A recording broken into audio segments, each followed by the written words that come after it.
Quando gli operai posano i loro attrezzi e gli scavatori finalmente tacciono, resta solo una cosa da fare prima di aprire le opere al traffico: collaudarle. Ma come si collauda un viadotto autostradale? E perché è necessario fare questo ultimo passaggio tecnico-burocratico prima di aprire le strade al traffico? E soprattutto, chi lo deve fare? In questo video affronteremo tutti gli aspetti di questa ultima attività necessaria per aprire la strada appunto al traffico e per tutelare tutti quanti.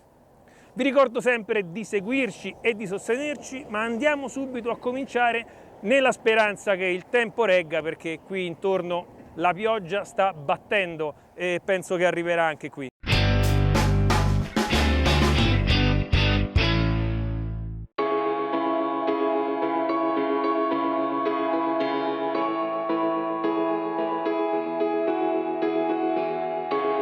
Siamo tornati sulla strada dei parchi, la A24 Roma-L'Aquila-Teramo, nel tratto tra le uscite di Tornimparte e L'Aquila Ovest, sul cantiere della Toto Costruzioni Generali.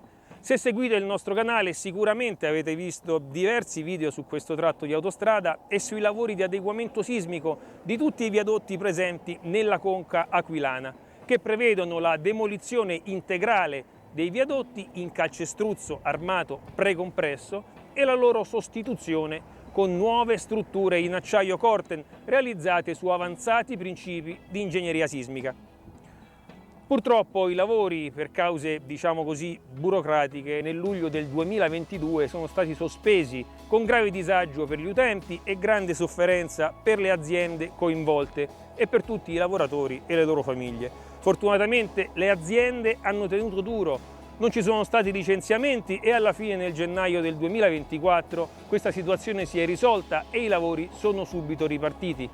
Oggi si collauda il viadotto Le Pastena sulla carreggiata Ovest. Una volta aperti tutti i viadotti di questa carreggiata si potrà spostare il traffico e procedere alla demolizione e sostituzione dei viadotti della carreggiata Est.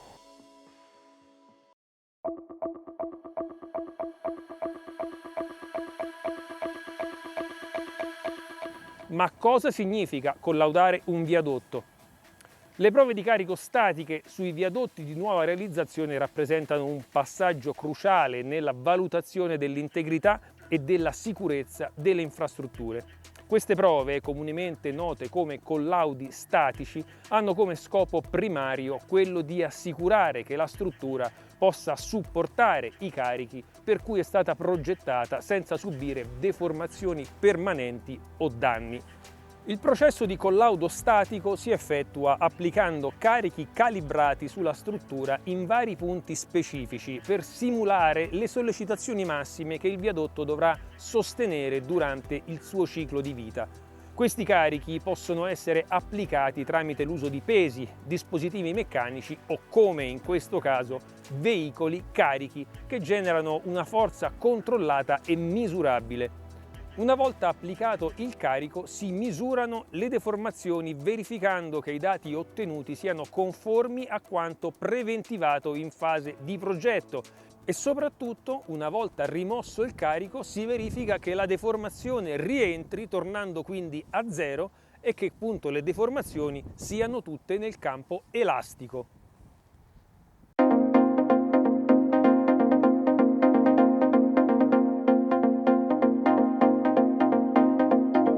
Gli strumenti utilizzati durante questi test, oltre ovviamente ai laser che servono proprio a misurare la deformazione degli impalcati, includono celle di carico, estensimetri, accelerometri e sistemi GPS.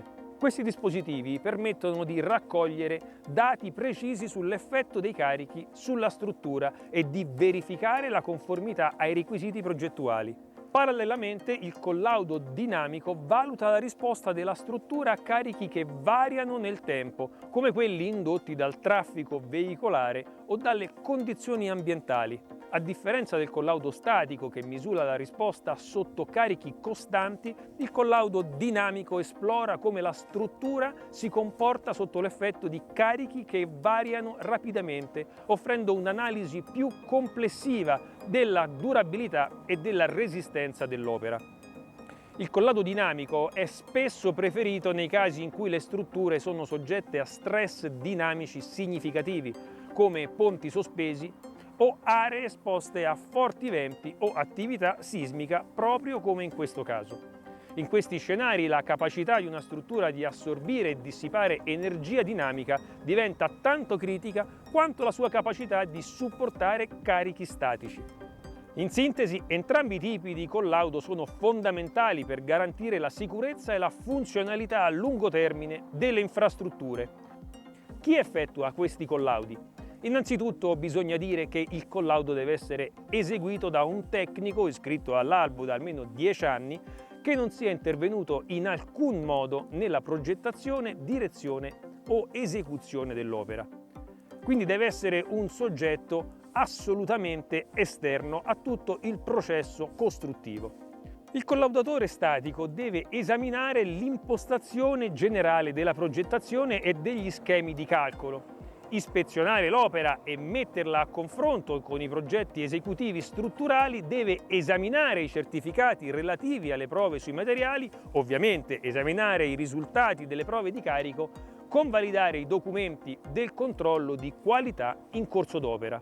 Nel caso di dispositivi di isolamento o dissipazione sismica, deve ovviamente acquisire i documenti e i certificati di questi dispositivi e deve inoltre acquisire qualsiasi altro documento o certificato o prova sperimentale che ritenga utile al fine appunto di collaudare l'opera. Alla fine di questo complesso processo il collaudatore rilascia il certificato di collaudo statico che attesta la conformità dell'opera dal punto di vista della rispondenza alle prestazioni richieste. In ogni caso, il certificato di collaudo statico delle strutture di un'opera è un documento autonomo che comunque fa parte integrante del collaudo generale tecnico amministrativo dell'intera opera. In Italia le norme di riferimento per il collaudo statico sono contenute nelle norme tecniche delle costruzioni e nel codice degli appalti che delineano le modalità e i criteri di esecuzione dei test, nonché i requisiti di sicurezza e di qualità necessari. È facile comprendere quindi come i collaudi finali siano un passo fondamentale per essere certi che l'opera appena costruita sia conforme ai progetti e soprattutto sia sicura per tutti noi che ogni giorno percorriamo le strade e le autostrade del nostro paese. Prima di salutarci voglio ovviamente ringraziare la Toto Costruzioni Generali che ha realizzato le opere e Strada dei Parchi che gestisce questa infrastruttura. Arrivederci al prossimo video!